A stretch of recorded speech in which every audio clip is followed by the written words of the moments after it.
ঢাকা দোহার-নবাবগঞ্জে ঘুরতে আসা ও দোহার-নবাবগঞ্জে বসবাসকারী অনেক মানুষই জানে না ঢাকা দোহার-নবাবগঞ্জে এমন একটি হাট আছে যেখানে বিক্রি হয় শুধুমাত্র গবাদি পশুর জন্য তরতাজা সবুজ ঘাস।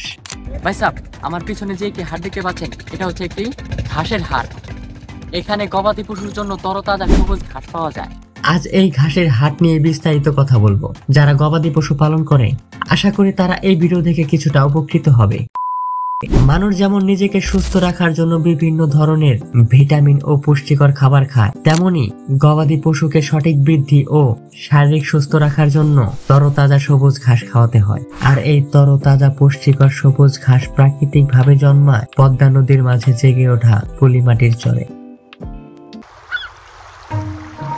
ঢাকা দোহার বাররা ঘাট। সকাল সকালে এখানে শুরু হয় জীবিকার এক ব্যস্ততা। তাজা ঘাসে ভর্তি নৌকা, হাতে দা কাচি আর মুখে হাসি।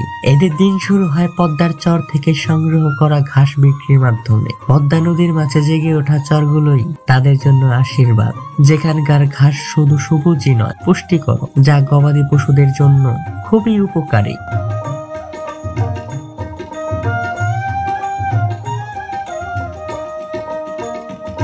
ভোরের বেলায় যখন অনেকে ঘুমায় তখন এই মানুষগুলো নেমে পড়ে চরের মাঝে ঘাস কাটার জন্য।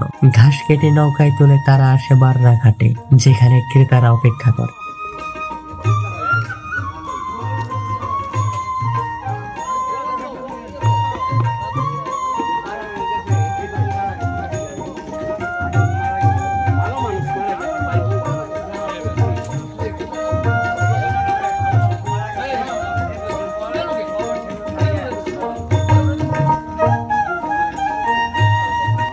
দোহারের বিভিন্ন এলাকা থেকে প্রতিদিন আসে অসংখ্য ক্রেতা। কেউ খামার মালিক, কেউ বা বাড়ির এক দুইটা গরুর জন্য। তাজা ঘাস পেতে তারা ভিড় জমায় এই ঘাটে। আটি বা গাদা ধরে বিক্রি হয় ঘাস। দাম বেশি না, কিন্তু পরিশ্রম অনেক। এই ঘাস শুধু গবাদি পশুর খাবারই নয়, এই ঘাস বিক্রি করে চলে অনেকের সংসার। যুবক থেকে বৃদ্ধ সব বয়সী মানুষই এই ঘাস ব্যবসার সাথে জড়িত আছে। পদ্মার পানি বাড়লে চর ডুবে যায়, তখন কষ্টও বেড়ে যায়, কিন্তু মনোবল হারায় না কেউ।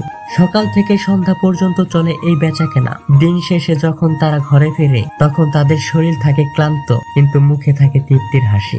ঢাকা দোহারের পদ্মা নদীতে শুধু জলই নয়, এই পদ্মা নদীকে ঘিরে আছে বহু মানুষের জীবন ও বহু মানুষের জীবিকা। এই ঘাসের প্রতিটি আটিতে আছে পরিশ্রম, আশা আর টিকে থাকার গল্প।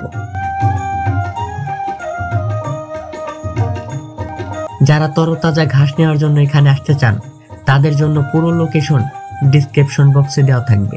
আমি এতক্ষণ আপনাদের সাথে ছিলাম সুরজ আলম, সুরজ বাঙালি। ভিডিও ভালো লাগলে লাইক, কমেন্ট, শেয়ার করতে ভুলবেন না। আর হ্যাঁ, নতুন নতুন ভিডিও পেতে অবশ্যই আমাদের চ্যানেলকে সাবস্ক্রাইব করে রাখ। Bye bye, see you again.